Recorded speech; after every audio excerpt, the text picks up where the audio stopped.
Good morning, and thank you for coming. We got some fun stuff today. Steve Jobs devoted his life to changing the way we interact with media and technology. He began his career in 1974 designing video games at Atari.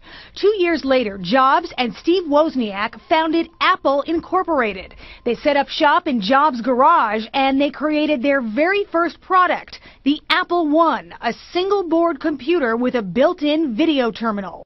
Next came Apple II, the first to have color graphics and the only competition to Microsoft's Windows. The personal computer revolution had begun. We shall prevail. Jobs left Apple in the late 80s after a disagreement in the direction of the company, but his interests weren't solely focused on computers. He would go on to revolutionize the movie business as co-founder of Pixar, introducing box office mega hits like Toy Story, To infinity and beyond. Finding Nemo, Myself. Okay. and WALL-E, which incorporated never-before-seen lifelike digital animation that appealed to both kids and adults. But his next move would have the biggest impact. Steve Jobs changed the face of the music, computer, and cell phone industries. In 1994, after a 12-year absence, Jobs returned to the company where he made his mark, Apple, stepping in as CEO. The company flourished, scoring hits with the iPod and iTunes, responsible for selling billions of dollars in music. Just like the Sony Walkman revolutionized portable music listening 20 years ago, in the digital age, the iPod is doing exactly the same thing. Breathing new life into a stagnant industry.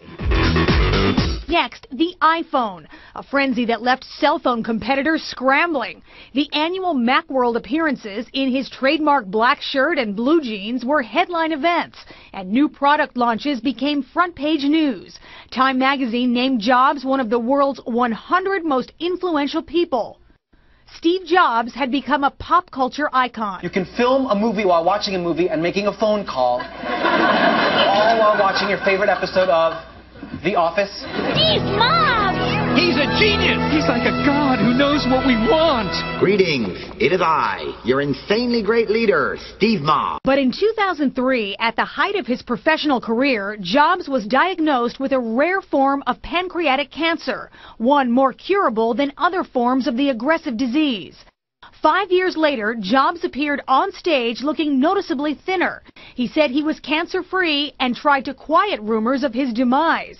In early 2009, Jobs took a 7-month leave of absence from his day-to-day responsibilities of running Apple to focus on his health, but he still kept many details of his life private. He returned to Apple in July, and 2 months later, amid much speculation, Jobs took to the stage with some answers. As some of you may know, about 5 months ago, I had a liver transplant.